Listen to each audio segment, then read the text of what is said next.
en 678. A 10 años del asesinato de Costecchi y Santillán. La camioneta. Ayúdalo. Dale. Podés levantarte, dale. ¿Qué te abrí? No puedo atrás. Agarralo del brazo. Yo ya no tengo fuerza. Dale. Dale. Colabora un poquito, che. Para, fira, porque si lo van a arrastrar. Ayuda un poquito, por favor. La tapa dice: la crisis causó 2 nuevas muertes. Ponen ese título cuando ya sabían que la policía era la que había asesinado a Costecchi y Santillán. La crisis causó 2 nuevas muertes, o sea, ni la policía, ni el gobierno, ni Fanchotti. No se sabe aún quiénes dispararon contra los piqueteros. Esto es un error, yo lo reconozco, yo reconozco mi parte. Este título es horrible. Este título no dice la verdad. Clarín recorría el camino que le convenía, porque Duhalde les había especificado sus famosas deudas. El contundente discurso de Cristina. Tuve que volver al país porque se había declarado una huelga de combustibles con toma o bloqueo de refinerías que nos colocaba en un paro general. Qué injusta realmente la actitud de algunos, qué poco solidaria con lo que han logrado. Me parece que sería muy interesante comenzar a discutir en la Argentina que esto de hacer socialismo con la plata del Estado y de los demás, pero cuando te vienen a tocar la tuya, te convertís en el liberal más acérrimo, me parece que hay que rediscutirla, sobre todo si te querés seguir llamando peronista. Papelones para todos. Esa costumbre de mentir. El hambre es un problema político, ¿no? Es una cuestión de distribución. Ahora, el egoísmo, que es lo que genera el hambre, es un problema humano. Un relevamiento hecho por la Organización Social Barrios de Pie y por Médicos del Mundo pone en números lo que cualquiera puede ver si tiene la voluntad de hacerlo. Nosotros lo que vemos es que, por ejemplo, en este comedor, que es en el barrio Aurora, nosotros hicimos un relevamiento de 30... Distrito La Matanza, barrio Aurora. Exacto. Sí. Nosotros hicimos un relevamiento de 33 chicos, ¿no? Y hay 10 chicos que tienen problemas nutricionales. Diarioregistrado.com.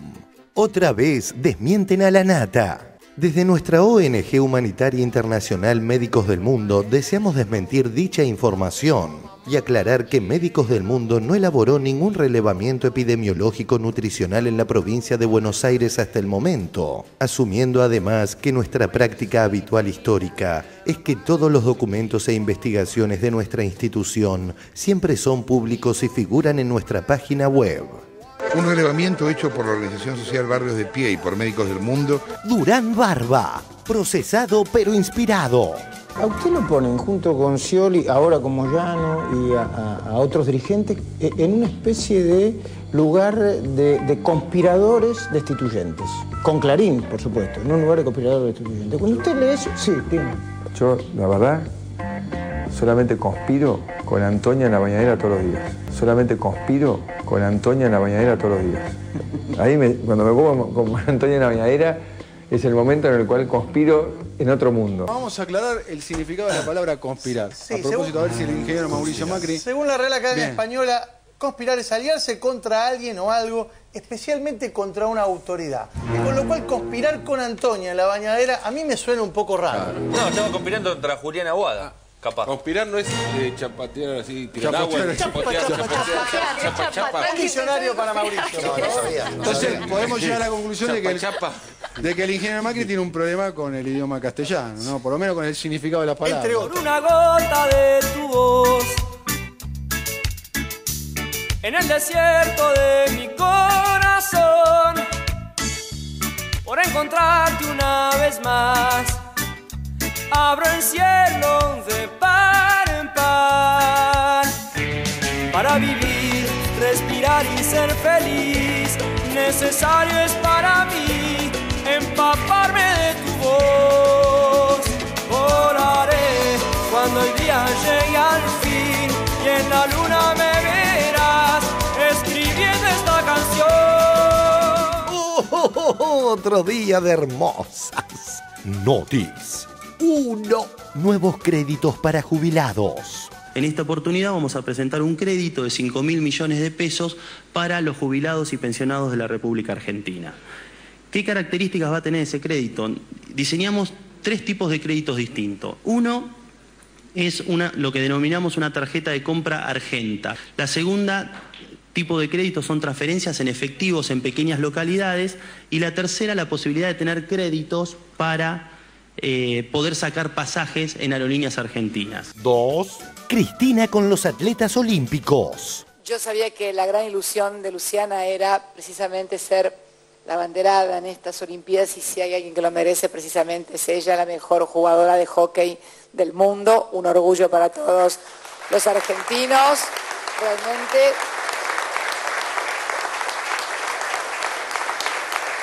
Qué linda, nena. Esa jugada que hiciste, ¿contra quién fue que fui? ¿Contra las japonesas? Las chinas. Esa que llevaba la cosa, esa que daba... Maradoniano fue eso, ¿no? Realmente el gol contra los ingleses en México y el gol ese de Luciana son para la historia. Vayan nomás a Londres, nada más ni nada menos. Allí vamos a las Olimpiadas a competir en deporte, donde representamos la bandera y no hacemos ningún tipo de... Están esperando tonterías que dicen, simplemente para desprestigiarnos.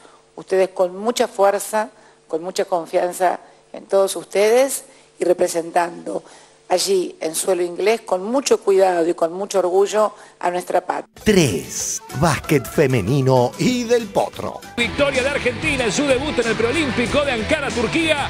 La selección de Santín derrotó a Nueva Zelanda 54-51, se clasifica para la próxima fase. Juan Martín del Potro. En este Wimbledon 2012 ya es habitante del segundo turno. Dibuja 678. El más débil, el que no hace trampa y el que tan solo se divierte. Llamando a la unidad 678. Oficiales Tom y Jerry, repórtense al cuartel general inmediatamente.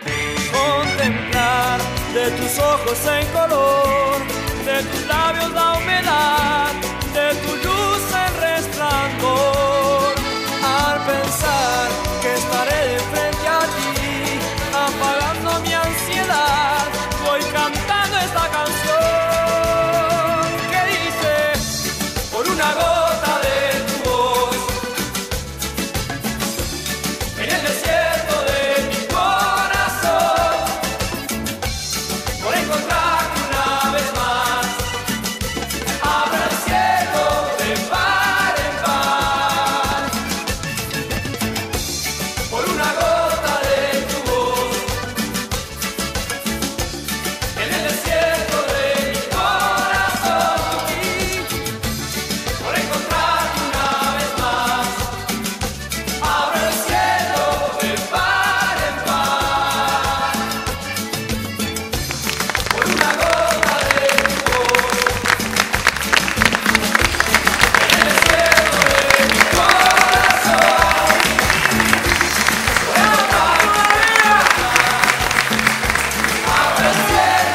Muy buenas noches, bienvenidos a 678. Aquí estamos. Muy buenas noches, compañeros. ¿Qué tal? ¿Cómo están? ¿Todos bien? ¿Saludables? Cabito, un duque de saco negro, la verdad. Tengo mucha envidia, te tengo mucha envidia. ¿Por qué? Y quería ser saco. Bueno, ahora no me envidies más. Pero vos te quedas más lindo. Vamos a presentar a los invitados del día de hoy. Por este lado tenemos a Andrés Larroque, diputado nacional por el Frente para la Victoria. De acuerdo. Nos visita también Juan Cruz Dapunquio, que es concejal por el Frente para la Victoria, referente del movimiento Trabajadores Desocupados, Aníbal Verón. Y, Trabajadores desocupados no, movimientos. Movimiento. No somos más trabajadores desocupados. Yo dije trabajadores desocupados. Exactamente. ¿Y no cómo importa, movimiento. Eso era antes. Estoy como el chavo. Era antes. Estoy como el chavo. Movimiento desocupado. Claro. No importa. Y bueno, y estabas aquel día trágico en el puente con la coordinadora. El de trabajadores desocupados, Aníbal Verón. Son muchas cosas las que me tengo que acordar. No importa. Perdón. Por favor. Bueno, gracias por estar acá. Gracias a ustedes por invitarme. Y en este día vamos a conversar sobre esta cuestión. También nos visita el doctor Eduardo Barcesat, abogado, constitucionalista. Ocupado, muy ocupado, por lo menos un rato lo vamos a tener ocupado acá. Así que vamos al primero de nuestros informes que tiene que ver con el contundente discurso de Cristina y el escaso apoyo de Clarín y de Moyano. A Clarín y a Moyano. O de Clarín a Moyano. No, vemos. Gran anuncio para jubilados. El contundente discurso de Cristina y el escaso y particular apoyo al paro de Clarín y los Moyano. En el marco del anuncio de nuevos créditos para jubilados y acuerdos con China para modernizar nuestros trenes, Cristina desarrolló esta mañana un contundente y duro discurso. También ayer obtuvimos, luego de largas y arduas negociaciones, el financiamiento por parte de la República Popular de China, de una de sus entidades crediticias, para la construcción de la primera etapa del ferrocarril Belgrano-Cargas. Es la obra ferroviaria más importante desde que se fundó el ferrocarril Belgrano-Cargas. En el punto 3 del plan de acción del G20, no de este gobierno populista y no sé qué otras adjetivaciones que hemos recibido, que dice: si las condiciones económicas se deterioraran significativamente, Argentina, Australia, Brasil, Canadá, China, Alemania, Corea y los Estados Unidos estarán preparados para coordinar e implementar medidas adicionales para sostener la demanda, teniendo en cuenta las circunstancias nacionales y sus compromisos. Los que decían que estaban a punto de echarnos del G20 y que posiblemente en esta reunión era la última reunión en el G20, hubo titulares en principalísimos diarios, casi como expresión de deseos. Diario Clarín. Los fondos buitre se suman a los reclamos. Crecen los pedidos para expulsar a la Argentina del grupo de los 20. Diario La Nación. Evaluaron echar a la Argentina del G20. Diario Perfil. Argentina complicada en el G20. Diario La Voz del Interior del Grupo Clarín. Instan a Rajoy a que pida la salida de Argentina del G20. Yo creo que este es el problema. Confunden la realidad con los deseos. Y esto no le permite ver lo que pasa en el mundo, lo que pasa en el país y transmitirle con honestidad intelectual a sus lectores y a sus televidentes lo que está pasando en el mundo. Tuve que volver al país porque se había declarado una huelga de combustibles con toma o bloqueo de refinerías que nos colocaba en un paro general. No hace falta ser muy inteligente para saber que cuando uno para el suministro de combustibles, para el país, todo funciona a combustible. Uno vio que otros sectores que agrupan a otras actividades pudieron resolver sin una hora de paro, sin ningún tipo de enfrentamiento ni extorsión para la sociedad, sus situaciones laborales, sin impactar en el resto de los argentinos. Cuando a Néstor la recibió, los que se morían por situaciones de violencia eran trabajadores sociales o miembros de las organizaciones sociales. Hoy en la Argentina tenemos que lamentar la muerte, ya lo hicimos con Sayago, policía que murió en Santa Cruz cuando lo mataron a palos, sectores del sindicato que estaban enfrentados y que querían ocupar también el yacimiento, lo mataron a palos. Qué Argentina diferente, ¿no? En aquella Argentina pedían trabajo y cortaban los puentes, y en esta Argentina los que han logrado trabajo y tienen sueldos muy superiores al resto de los argentinos provocan situaciones que terminan como la muerte de Sayago con el desgraciado accidente de 7 gendarmes muertos. Qué Argentina tan diferente y qué injusta realmente la actitud de algunos, qué poco solidaria con lo que han logrado. Yo quiero dirigirme a todos los argentinos para decirles que hay 9 millones de argentinos registrados, porque está muy en boga este tema, el tema del impuesto a las ganancias, que en realidad, más que impuesto a las ganancias, es un impuesto a los altos ingresos que existe en todas partes del mundo. Solamente de esos 9.159.000, el 19% paga impuesto a las ganancias o a los altos ingresos. 81 de los trabajadores no llega a los mínimos imponibles. Me parece que sería muy interesante comenzar a discutir en la Argentina que esto de hacer socialismo con la plata del Estado y de los demás, pero cuando te vienen a tocar la tuya, te convertís en el liberal más acérrimo, me parece que hay que rediscutirla, sobre todo si te querés seguir llamando peronista. Que hoy también se cumplen años de lo de Costecchi y Santillán. Me acuerdo aquel 26 de junio. Y para terminar con esto, y con un recuerdo hacia ellos dos. Veía tu foto, Cuervo, te dije, no, estoy media vieja, te lo repetí 2 veces ya, sí. Estabas más joven vos ahí también. Estabas con Darío. ¿Y dónde estaban? En Bursaco. Ah, el aniversario del Cordobazo. Estabas haciendo lío ya también ahí, ¿viste? Qué tipo, che. Zurdo te dirían algunos. Dios mío. Sí, porque vi algunas otras fotos también del año 74, de algunos otros dirigentes que andaban cazando zurdos. Pero bueno, así son las cosas. Los archivos fotográficos son implacables. Porque vi algunas otras fotos también del año 74, de algunos otros dirigentes que andaban cazando zurdos. Pero bueno, así son las cosas. Los archivos fotográficos son implacables, implacables. Jueves 12 de septiembre de 1974. La juventud sindical se abocará a la identificación y captura de los montoneros. Con todo el dolor que una lleva encima, porque es mucho el dolor, de las pérdidas irreparables que te afectan la salud, no solamente inclusive de uno mismo, sino hasta de la propia familia que sufre la tensión y el estrés. A otros no los veo tan tensionados o estresados, serán que están algo estimulados para estar tan bien. Nosotros el único estímulo que tenemos es el estímulo del trabajo, el de haber cumplido siempre con nuestras convicciones, de no haber traicionado jamás a los trabajadores, de habernos enfrentado con las corporaciones como nadie lo hizo y que nadie se engañe, que nadie se engañe.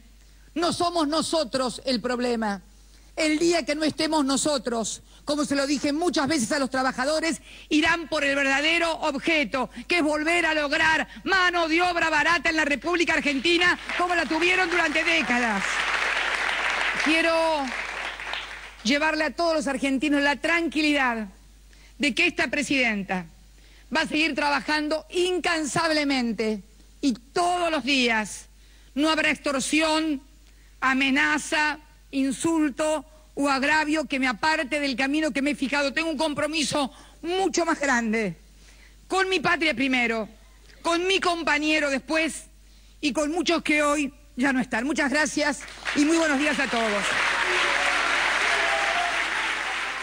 Mientras tanto, el paro lanzado por Bonelli y Moyano en TN cosecha escasos y muy particulares apoyos. Y estoy escuchando a Hugo Moyano hablar de agotamiento del modelo. Y usted está sentado correctamente acá haciendo una descripción impecable, digna de un economista, de qué es lo que está ocurriendo. Bueno, contarle a la gente cómo vas a solucionar los problemas de Argentina. Bueno, primero tiene que ganar Menem. El país explotó por la política de los años 90 que ustedes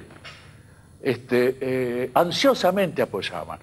Y usted está sentado correctamente acá haciendo una descripción impecable. ¿Vos crees que algo se ha roto con el paro de los camioneros de las últimas horas y la movilización y paro por primera vez a la Plaza de Mayo? Yo espero que la presidenta entienda que lo del miércoles es un gran llamado de atención y recuperar la humildad de decir nos equivocamos. Presidente Menem, expresidente Menem. El gran transformador.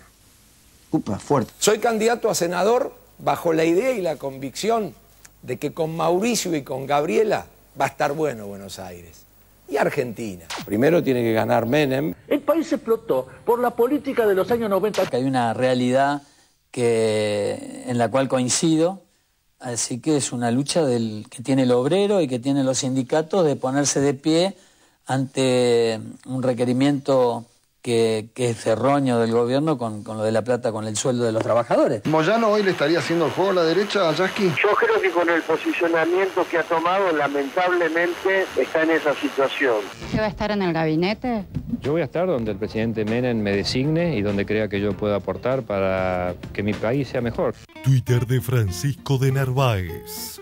Mañana va a marchar un sector importante de trabajadores que siente una enorme injusticia porque paga un impuesto que no le corresponde pagar. Twitter de Diego Schechtman contestando a De Narváez. Coherente, siempre en contra del pago de impuestos, sobre todo de los propios. Twitter de la revista Barcelona. Qué bueno que Francisco de Narváez se preocupe por los trabajadores. Ahora seguro que vuelve a contratar a los 3.500 que echó de casa tía. Twitter de Cecilia Pando. El miércoles movilización a Plaza de Mayo con Moyano. Está en todo su derecho. El gobierno los usó en su momento. Ahora que se la aguanten. De pronto aquel que cuando peleaba del lado de los sectores populares era una especie de enemigo público número uno, ahora se ha convertido en una figura que les resulta absolutamente simpática. ¿No bancan ustedes a Daniel Scioli en una eventual candidatura presidencial? Primero le ganamos al pueblo y después lo bancamos. ¿Podemos decir que es una reunión de la oposición esta? Puede ser, no se descarta nada. La jefa del movimiento es la presidenta de la Nación, Néstor Scioli. Vemos aquí el futuro, una alianza posible. Una paciencia. ¿Podemos decir que es una reunión de la oposición esta? Puede ser, no se descarta nada. ¿Personalmente a Manito lo conoce? Sí, sobre todo. No, hace un par de años estuve reunido con él. Hace un par de años, o sea, en medio del conflicto. En medio del conflicto de las cooperativas, estuve hablando con él. ¿Con él personalmente? Sí, cuando ya estaba encauzándose, sí. Para finalizar, un nuevo hallazgo sobre los cuerpos que hablan a cargo de Gabriel Schultz, que se concatena a la perfección con el de Duhalde rindiéndole pleitesía a Mañeto, justo hoy, que se cumplen 10 años del asesinato de Costecchi y Santillán. Cuando Duhalde está hablando con Grondona, cuando dice señor Mañeto hace este gesto, así. Hoy salió una versión que me atribuyen a mí que estuvimos hablando de candidaturas allí, no para arreglar delante del señor Mañeto, del señor Mañeto. Cuando Bonelli le da la mano a Moyano, vuelve. Lo vamos a actuar, no es que... Sí. Eso es una representación. Sí. Chao, Moyano. ¿Yo quién soy? Vos sos Moyano. Chao, Bonelli. Un gustazo, ¿eh? Chao, hasta luego. Chocolate con almendras, adiós. ¿Qué se limpia la mano? Se limpia la mano Bonelli en el saco. Ahí va, la imagen tenemos. Le da la mano. Sí, y me limpio. Y me limpio. Inmediatamente. Y me limpio las dos por las dudas. Yo creo, mirá, te voy a decir más. Ahora que lo veo, pienso que con una se limpia y con la otra... Mira el Televín. Ahí está. Mira perfectamente. Lo agarra, lo revisa si tiene la billetera en el otro bolsillo.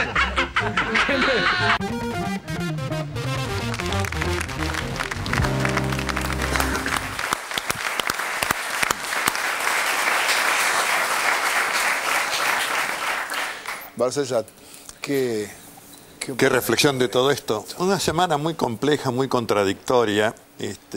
Yo querría poner estos señalamientos. Cuando el gremio de camioneros logra su acuerdo, Hugo Moyano dice, esto es secundario, pasó a segundo plano. Ahora vamos a lo importante. Lo importante es el tema del impuesto a las ganancias, que merma el salario de los trabajadores, y vamos a hacer un paro nacional con movilización a la Plaza de Mayo, probablemente día miércoles. Yo creo que esto es desmerecer la conquista mayor del trabajo digno amparado por la Constitución Nacional, que es un salario adecuado. ¿Cómo se puede decir por un dirigente sindical que eso es secundario y que ha pasado a segundo plano? Entonces, esto es confesar que se tenía otra cosa en mira, que no tiene que ver con el salario, que además lo arreglaron por fuera del Ministerio de Trabajo, con lo cual parecía una actitud ya concertada de antemano y que solamente requirió el momento en que lo comunicaran para hacer al mismo tiempo el lanzamiento de la amenaza grave de presionar al gobierno a través de un paro con movilización. Es cierto, como dijo la presidenta, que tuvo que volver un día antes de su regreso previsto, y esto después de que logró dos escenarios en que descolló, sinceramente, el escenario de la Comisión Anticolonialista de Naciones Unidas en Nueva York, donde la posición obliga a que el Reino Unido no se haya sentado siquiera para no recibir bofetones.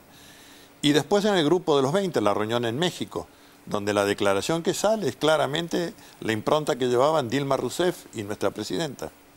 Entonces, frente a esto, que era un movimiento internacional, diplomático, de altísimo valor, establecer esta situación de coacción, que es una situación que, sumada a los que están detrás de Moyano, genera, a mi modo de ver, generó en su momento, no tuvo fuerza y por eso se fue deshaciendo, pero generó un cuadro que enmarca en lo que el artículo 36 de la Constitución Nacional señalaría como quebrantamiento del deber de observancia a la supremacía de la Constitución Nacional. Los golpes de Estado no se hacen solamente con armas, se pueden hacer mediante paros, mediante movilizaciones. Estuvo cerca de ello la situación de la mesa de enlace en el conflicto agropecuario, y estuvo cerca, pero no tuvo fuerza suficiente ni idoneidad para hacerlo, este paro, porque si efectivamente no hay combustible, se para el país. Entonces, el desabastecimiento no es una práctica de los trabajadores argentinos. El desabastecimiento es netamente una medida patronal, una medida de lockout. Y creo que así debe ser señalado. Y por eso me parece bien que mañana la Plaza de Mayo sea un vacío. Es decir, que no haya ni policía ni nada. Que vayan, digan lo que tengan que decir y se den cuenta que fueron y volvieron con manos vacías. Y que el pueblo argentino está dispuesto a proseguir este proyecto, profundizar el mismo, y que es un proyecto que es no solo continental, sino que también ahora abarca el primer mundo. Y creo que esto debe ser puesto de relieve y es uno de los motivos por los cuales cabe felicitar la actitud estadista de nuestra presidenta, y yo creo que así debe ser destacado, ¿no? Sí, yo creo que hay que poner en contexto, ¿no? Esto, creo que hay dos contextos. Uno es el histórico, otro es el internacional.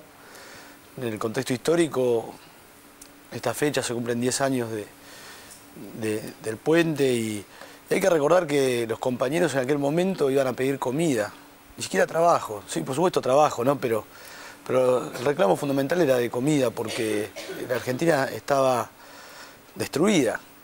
Entonces, qué diferente que es con lo que puede ser un reclamo hoy, en el cual la situación es absolutamente distinta, en el cual, en todo caso, hay un sector que está reclamando algo discutible, porque tiene que ver con las ganancias y la posibilidad de haber llegado, ¿no?, por supuesto, a una situación relativamente buena, ¿no? El otro contexto es el internacional. Lo ha explicado hoy la presidenta. No es fácil la situación que está viviendo el mundo. O sea, acá hay una caída, si se quiere, del paradigma neoliberal, y todavía no ha nacido algo nuevo claramente, si bien hay experiencias heterodoxas en nuestros países, en nuestra región, pero claramente estamos viviendo esa transición que puede terminar mal, ¿no? Nunca han sido sencillas esas transiciones. Y por supuesto que además de la situación económica están las situaciones políticas de nuestra región y cómo se está operando sobre estas democracias o estos gobiernos populares que han logrado construir nuestra región y que nos permiten pararnos al mundo hoy desde otro lugar, desde otra soberanía. Creo que ir a una medida como el ensayo con los trastabillegos que hubo entre el lanzamiento del paro, que iba a ser hasta el viernes a 1 hora, que después se levantó, que después se dijo por TN, bueno, todas estas cuestiones que hemos visto en este contexto complejo en términos económico y político, tiene que hacer reflexionar a aquellos que están motorizando estas ideas, porque se están encolumnando peligrosamente en este movimiento desestabilizador. Y nosotros entendemos que si hay un reclamo sindical es entendible, es discutible. Ahora, si el problema es político, hay que presentarse a elecciones. ¿Tá? Así como dicen que Cristina es soberbia porque sacó el 54,11, que no lo es, porque después del 54,11 se planteó el tema de IPF, la reforma de la Carta Orgánica del Banco Central, el tema de las viviendas que tanto se reclamaba, la ley de identidad de género, es decir, toda una serie de medidas que hablan de que este proyecto político se preocupa por ir ensanchando su base social y seguir tomando reivindicaciones pendientes. Bueno, el 54,11 no da patente de corso para cualquier cosa, bueno, perfecto. Tampoco lo da la titularidad de un sindicato. Y menos poner en jaque a toda la sociedad por quizás ambiciones personales no resueltas, pero que en definitiva se tienen que dirimir en la arena de la política, y ese ámbito son las elecciones. Así que, bueno, vemos con relativa preocupación esta situación, pero también estamos muy tranquilos por la convicción que tiene Cristina, por la fortaleza que tiene nuestro proyecto, nuestro modelo, por las medidas que se han tomado para prevenir esta situación de crisis internacional, y porque tenemos también un espacio político que en la consigna del unidos y organizados sintetiza, me parece, a todo el campo popular. Lafuque, vos durante años estuviste en la calle en luchas reivindicativas, digamos. Sí, bueno, ¿Cómo ves en primer lugar quiero saludar, agradecer a la presidenta la mención que hizo respecto de los compañeros asesinados en esa jornada. Y es mucho lo que dijo la presidenta, por supuesto, comparto plenamente lo que dijeron los dos compañeros que hablaron antes. Y me gustaría arrancar por el marco latinoamericano que hay. Ahí la presidenta decía claramente que, no lo dijo en estos términos, pero que el pasado, de alguna manera el pasado quería volver, ese pasado neoliberal, uno dice las derechas latinoamericanas, otra vez por los recursos naturales, por los salarios de miseria, por volver a endeudarnos con el Fondo Monetario Internacional y que nos cobren deudas usureras, para volver a privatizar los fondos que eran de los jubilados, que hoy son de bien público y que además nos cobraban antes, incluso los privatizamos y nos cobraban por cuidarlos, mientras ellos vivían de intereses, digamos. Esa derecha latinoamericana intenta volver, ya jugó en Paraguay, lo hizo anteriormente en Honduras, lo intentó con Chávez, con Correa, lo está intentando con Evo Morales, y en Argentina lo intentaron durante el conflicto con la 125. Hay elementos básicos para un golpe militar, que son prácticamente de manual, que tiene que haber un sector de la sociedad política, de la parte política, un sector de la justicia, la Iglesia y Fuerzas Armadas.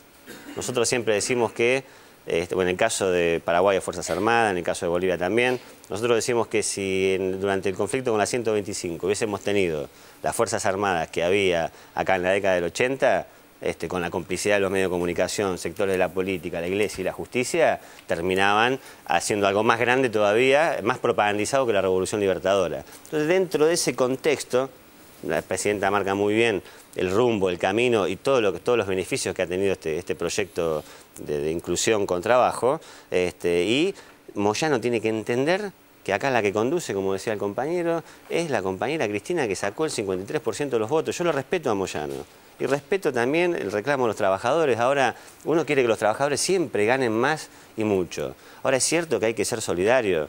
¿Qué tendrían que haber hecho entonces aquellos argentinos que esperaron que nos desendeudáramos, que se recuperara la economía para, después de un mandato y medio, recién cobrar una asignación universal?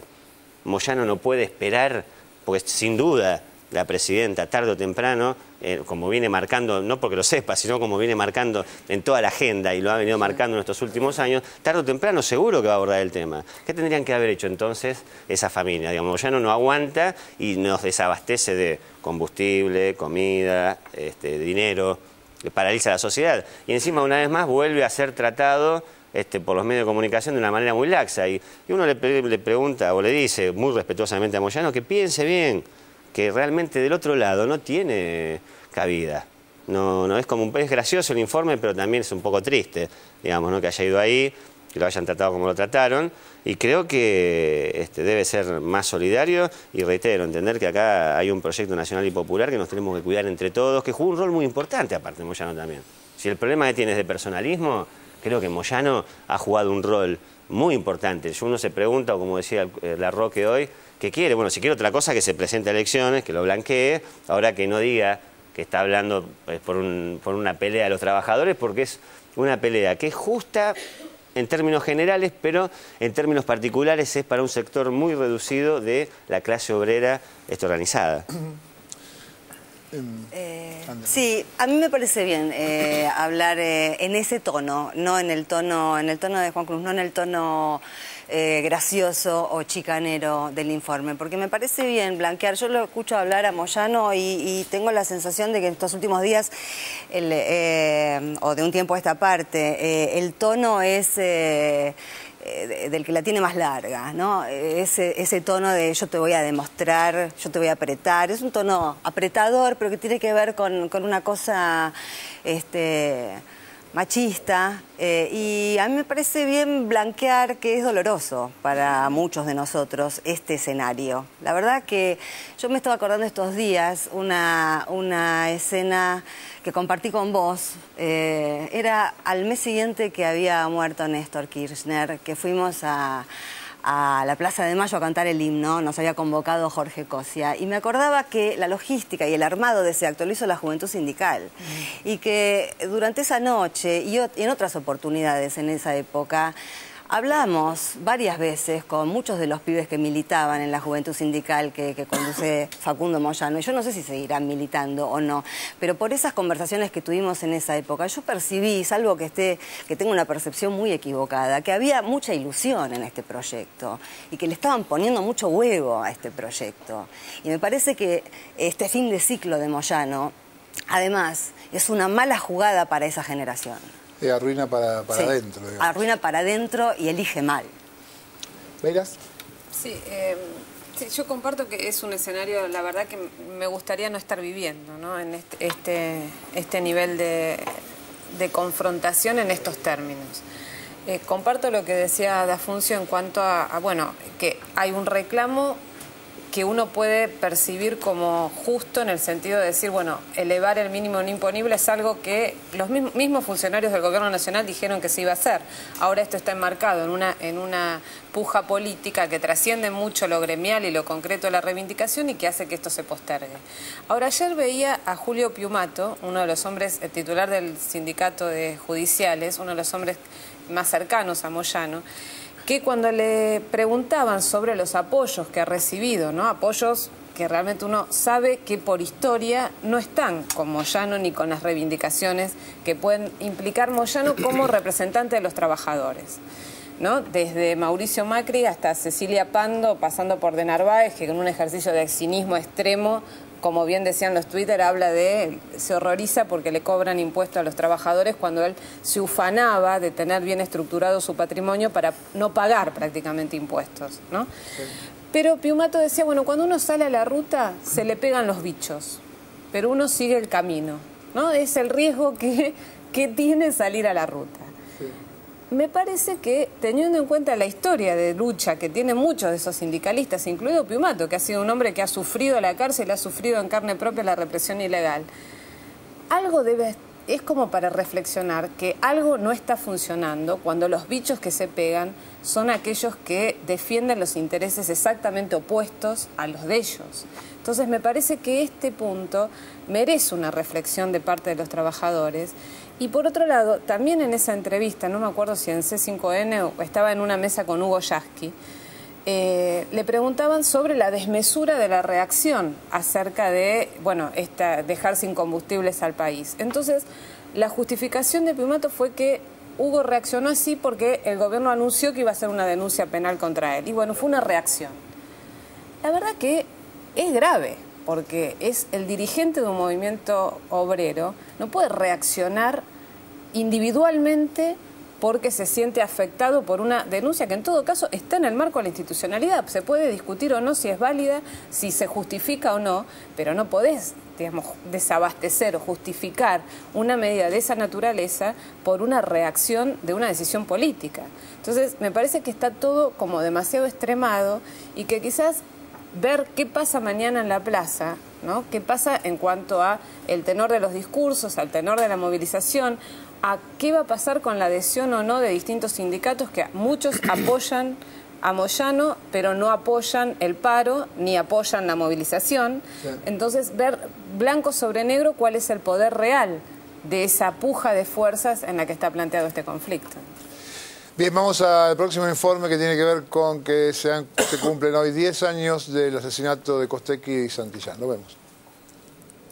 A 10 años del asesinato de Costecchi y Santillán. Ayúdalo. Dale. Podés levantarte, dale. ¿Qué te abrí? Agarralo del brazo. Eso ya no tengo fuerza. Dale, dale. Colabora un poquito, che. Para, Fira, porque si lo van a arrastrar... Hoy también se cumplen años de lo de Costecchi y Santillán. Me acuerdo aquel 26 de junio. Yo me acuerdo el otro día, el 27, cuando me levanté y leí el editorial del diario La Nación. Yo les recomiendo a que entren en Google y busquen el editorial de La Nación del día siguiente, cuando relata casi épicamente la actitud de quienes luego resultaron ser asesinos a mansalva de estos dos militantes sociales. Diario La Nación del 27 de junio del 2002. Editorial. Del piquete a la tragedia. Era de suponer que las tensiones que desatan habitualmente actos ilícitos como los cortes de caminos por organizaciones de piqueteros iban a provocar algún día un trágico saldo como el producido ayer en Avellaneda. Buena parte de quienes organizan los piquetes concurren armados, como mínimo con palos y otros objetos contundentes. No hace falta abundar en más precisiones para concebir a estas manifestaciones como auténticos hechos de violencia. Es de esperar que desde distintos sectores de la sociedad y desde la justicia no se insista en equivocados criterios por los cuales quienes actúan conforme con la ley terminan siendo castigados por cumplir con su deber, mientras que los generadores de los desórdenes no reciben sanción alguna. Relata casi épicamente la actitud de quienes luego resultaron ser asesinos a mansalva de estos dos militantes sociales. ¿Quién ordenó esto? Yo creo que Duhalde. ¿Todavía maneja la policía bonaerense? Habló 4 días antes diciendo sea como sea no se va a permitir el corte al acceso. El famoso tema de los piqueteros y esos intentos de aislar a la capital federal cortando sus accesos, eso no puede pasar más. Sea como sea, lo entiende un policía, un gendarme, alguien de prefectura de una forma. No bien se supo que había 2 víctimas fatales. El gobierno difundió un relato absurdo, acogido con benevolencia por muchos medios.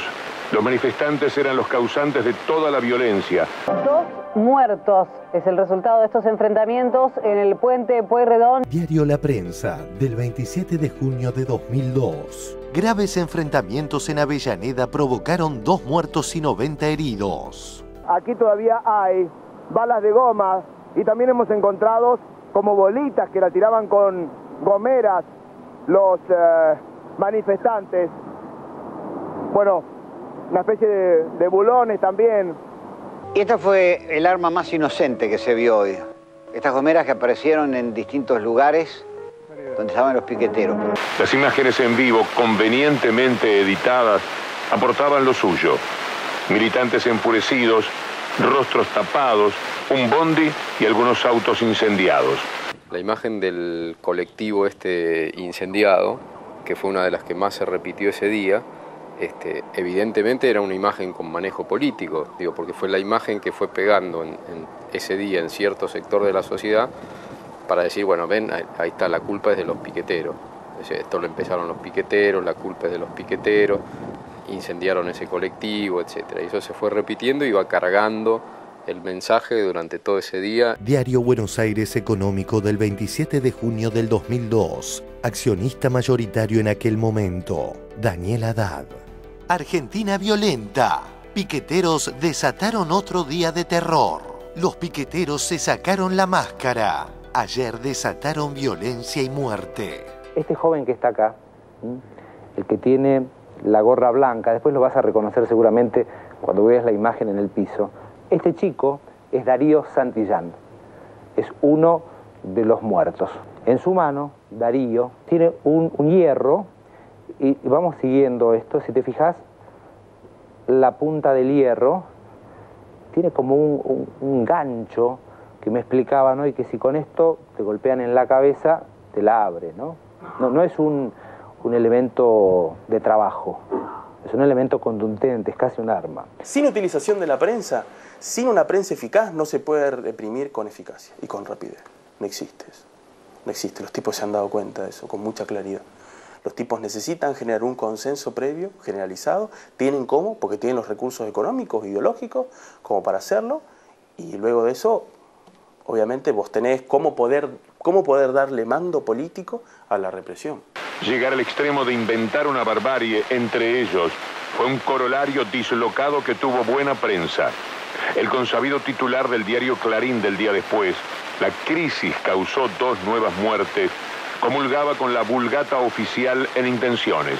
La tapa dice, la crisis causó 2 nuevas muertes. Ponen ese título cuando ya sabían que la policía era la que había asesinado a Costecchi y Santillán. La crisis llevó 2 muertos más. A los pocos días empezó a saberse cómo había sido la historia. Buenos periodistas, buenos fotógrafos de Clarín habían registrado plenamente cómo era el asesinato. Cuando llegamos a la estación dijimos terminó todo. Se escuchan los disparos, más disparos, gritos y todo el mundo sale corriendo, ¿no? Y queda en el medio del hall, queda solamente Darío y otro chico más. Y tengo una toma muy movida porque giré así en el momento en que ingresa Franchotti, digamos, a la estación con la escopeta en mano. Y Darío está levantando la mano como pidiendo que no disparen.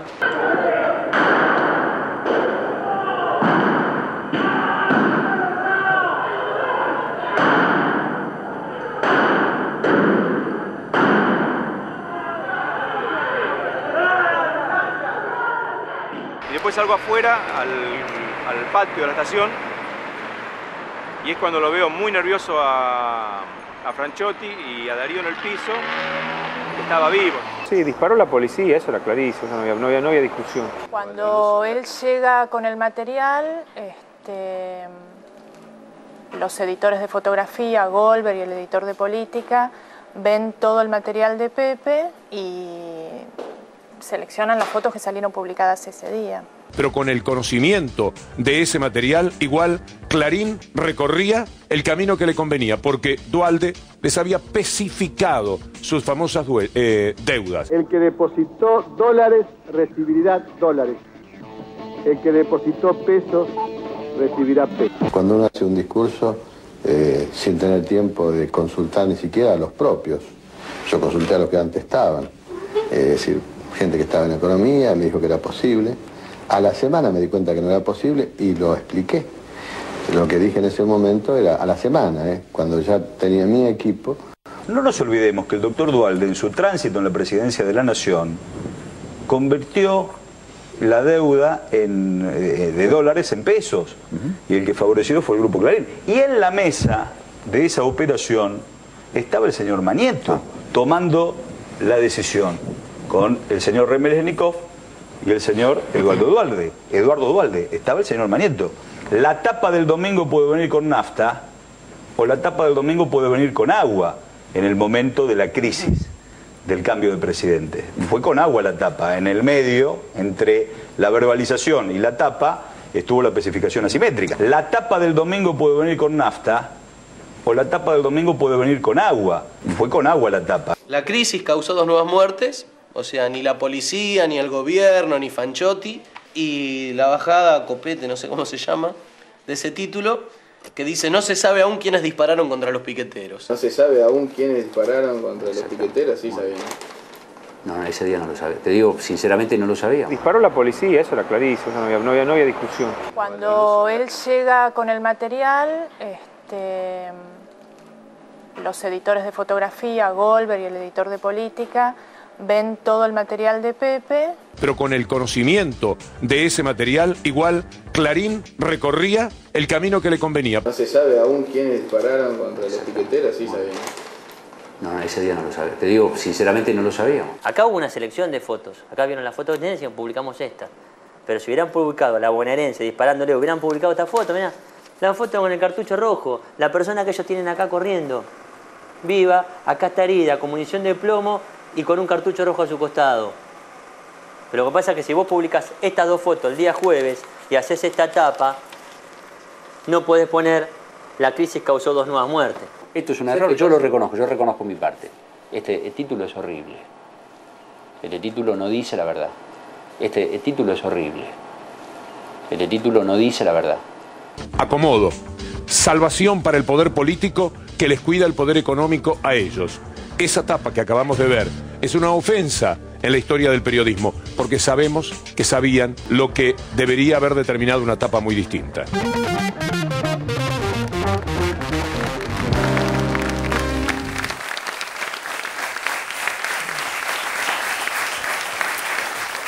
Lafunquio, ¿qué nos querés decir? Sí, el informe es muy claro de por sí, ¿no? Muchas cosas. Volver a ver esas imágenes, uno piensa en los compañeros piensan en ellos, sus familiares, todo, ¿no?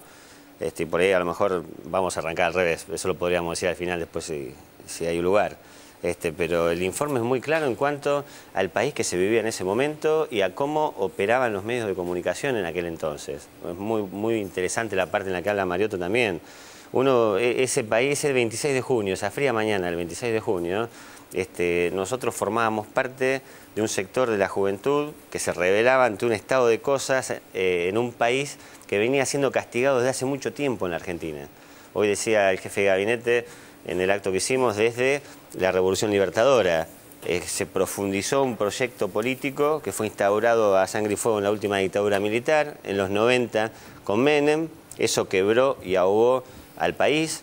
Entre otras las tantas cosas que se entregaron a manos privadas, también se entregó la soberanía nacional desde el punto de vista de la moneda, se dolarizó la economía.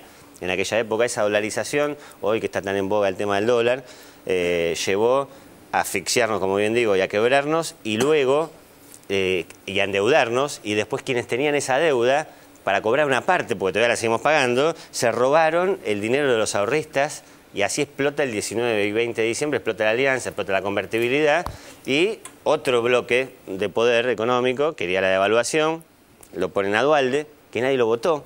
Este es un aspecto importante para marcarlo. Yo digo siempre, nosotros decimos que Duhalde fue el último empleado del Fondo Monetario en la Casa Rosada y del Grupo Clarín. Fue el último que hubo. Vino con mandato de devaluar esa devaluación, teniendo en cuenta la desocupación, la pobreza, un término que hoy desapareció, que es la indigencia. ¿No? Era un término que era común en aquella época y era un sector de la población que ni siquiera era pobre, que estaba por debajo del escalón de la pobreza y se contaban de a millones. Bueno, entonces uno ve esa Argentina, ve esa devaluación salvaje que aplicó Duhalde con mandato del Fondo, el Fondo Monetario que intervenía permanentemente y le exigía al gobierno de Duhalde mayor control social a cambio de un nuevo refinanciamiento de la deuda, es decir, un nuevo endeudamiento por el que además nos iban a cobrar mucho dinero. En ese contexto se llega a la masacre de Avellaneda y encima, obviamente, Clarín, y lo va a seguir favoreciendo a Duhalde. Porque Clarín era uno de los grupos que estaba interesado en la devaluación. Entonces uno ve esa Argentina y ve la Argentina de hoy en relación a lo que decía la presidenta y en relación a lo que discutíamos respecto de Moyano, y uno ve que en aquella época cortaban rutas quienes estaban al margen del sistema y tocaban la cacerola del 19 y 20 con justicia, quienes les habían confiscado su ahorro, y hoy ves que cortan rutas quienes tienen ganancias extraordinarias, como fue con el conflicto con el campo, o quienes les va bien, y estamos de acuerdo con que les vaya bien, pero en nombre de no quieren pagar impuestos, o tocan la cacerola a los que quieren comprar dólares. ¿Sí? Hay mucho para hablar respecto del informe, pero básicamente contrastar las dos Argentinas que hay, la Argentina de aquel momento y cómo la masacre de Avellaneda marcó el fin de la década, de todo ese ciclo, y se abrió un paradigma nuevo en la Argentina que empezó a incluir cada vez más, que empezó a avanzar, y por eso nosotros decimos que hoy en el proyecto nacional, en cada conquista del proyecto nacional, están Maxi, Darío y todas las cosas que reclamábamos ese día, y por eso tampoco entendemos a veces actitudes como las que hablábamos en el bloque anterior. Este es el único rumbo por el cual la Argentina va a ir encontrando paulatinamente las soluciones. Nos gusten algunas formas, no gusten otras, como sea, siempre que conduce, conduce, y cada uno que es dirigente, siempre en algún plano, a alguien, o en el periodismo, siempre se critican, digamos, pero este es el rumbo, el único rumbo que puede tener la Argentina, y tiene que caminar por este rumbo por lo menos 10 años más para estar estable. Cuando uno lo escucha a Da Funkio también piensa, esa era la manera de hacer negocios, ¿no? Matando gente, especificando deuda, armando operaciones. Yo creo que el puente, como bien decía Juan Cruz recién, es el final del partido del ajuste y la represión. Es decir, el contacto que teníamos con el Estado en aquella época era a través de la represión. Digamos, no había ningún ámbito en el cual se convocara a las organizaciones populares, sociales, a la militancia, a pensar nada, ni por casualidad, y lo único que se recibía del Estado eran los palos, ¿no? Vos también estabas hoy, la presidenta te nombraba, vos con Aníbal Verón también No, nosotros militábamos en otro grupo en ese momento. Pero digamos, compartían en alguna... Estábamos en un movimiento desocupado que se llamaba Frente Barrial 19 de diciembre. Yo no era desocupado, pero trabajábamos con les dábamos una mano a los compañeros desocupados, porque yo arranqué militando en un barrio, en una villa, dando apoyo escolar, y en un momento la gente tenía hambre y no tenía laburo. Entonces se dio, y la pelea de la gente te llevaba en el año 2000 ya. Me acuerdo, 2000, 2001 ya era insostenible, y la pelea de la gente te llevaba se conformaban solo los movimientos desocupados, ¿no? Y tenían la complejidad, porque lo decían también los compañeros hoy, esas doñas que por ahí hasta hace unos días eran amas de casa o peleaban para parar la olla, se transformaban en dirigentes sociales, y muchas veces la represión espantaba o costaba después, ¿no? Y sobre todo después del puente, por supuesto, costaba por ahí mantener, que los compañeros mantengan ese ímpetu muchas veces, porque venían de otra experiencia, no tenían experiencia política. Pero sí, me parece que ese día en el puente hay una definición de lo que te decía recién, el partido de la justicia y la represión, porque la definición era meter palo, meter bala, ¿no? Básicamente, para frenar el auge de movilización que venía desde el 19 y 20 de diciembre, previamente, con su epicentro el 19 y 20, con toda la confusión, pero en el cual había miles de pibes también que estaban peleando contra la Argentina neoliberal. Y eso fue una estocada para frenar eso, para terminarlo de cuajo, para meter miedo y para ir hacia un régimen formalmente democrático, institucionalmente mantener las formalidades, pero agudizar la represión. O sea, los compañeros iban con capucha, ¿por qué? Porque después lo buscaban en el barrio, los marcaban y después lo buscaban en el barrio. No iban con capucha porque tuvieran alguna cuestión no es especial que se disfrazaban. Digamos, porque después te venían a buscar. Que después te marcaban en las fotos, así, y después te iban a buscar al barrio cuando te agarraban solo.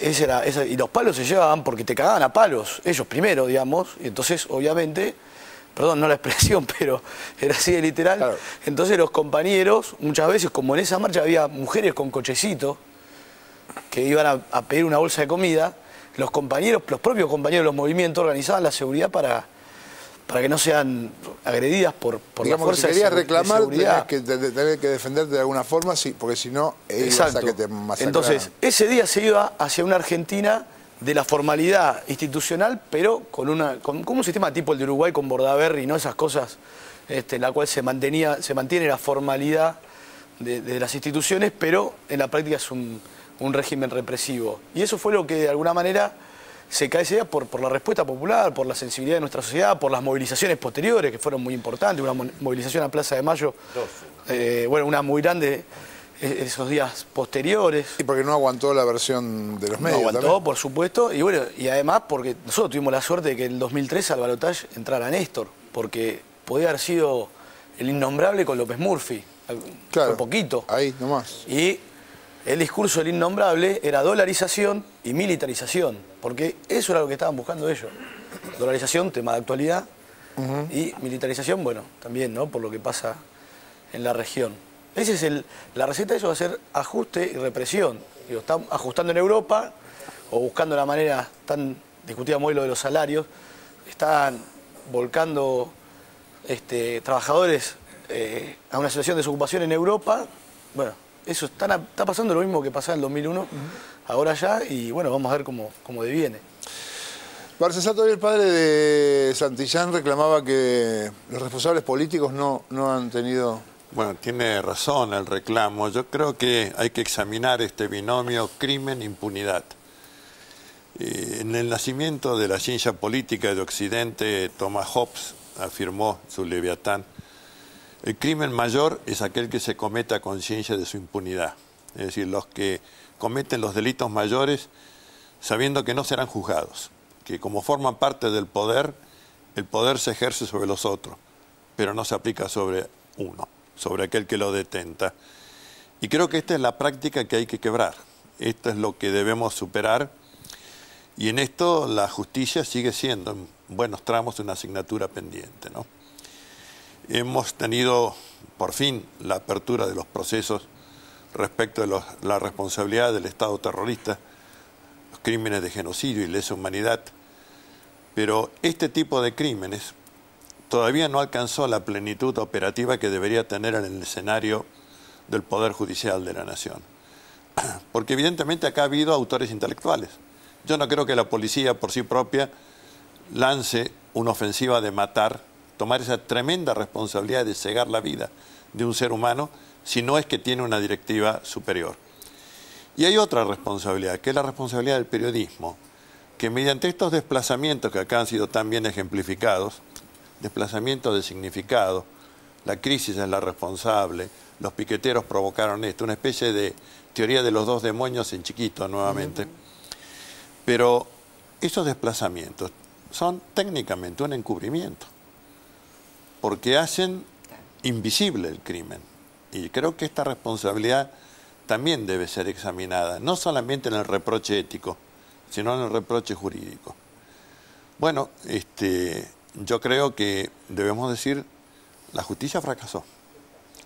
La justicia no ha llevado adelante la investigación que debió haber llevado.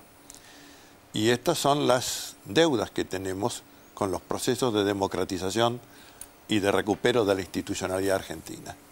Lamentablemente, una actitud de clausurar la investigación, de archivar las actuaciones, significa un espacio de impunidad. Y ese espacio de impunidad es deleterio respecto a la calidad democrática, de modo que tenemos que formular el repudio y formular el reclamo para que no se repitan estos episodios de impunidad garantizada, ¿no? Bien, vamos a hacer un corte y ya volvemos con más 678. Presidencia de la Nación, junto a ANSES y el Banco Hipotecario, lanzan Procrear, el programa Crédito Argentino del Bicentenario para la vivienda única familiar. Se trata de un programa de 100.000 créditos que solucionará las necesidades de vivienda de más de 400.000 personas y al que se puede acceder sin un tope mínimo de ingresos. Solo varían las condiciones de tasas y plazos. Se pagará del 2 al 4% de interés en los créditos orientados a quienes menos tienen, con ingresos familiares de hasta 5.000 pesos. Quienes cuenten con mayores ingresos pagarán tasas que llegan como máximo al 14%. Realmente muy bajas, que se mantienen fijas en pesos durante los primeros 5 años. Los plazos son de 20 a 30 años y los montos se extienden hasta 350.000 pesos. Entérate qué línea de crédito se adapta a tu necesidad y obtén un turno en la oficina de ANSES más cercana a tu domicilio o ingresando a www.anses.gov.ar. Queremos que vos y tu familia tengan su techo propio, porque todos sabemos que no hay nada más lindo que llegar a tu casa.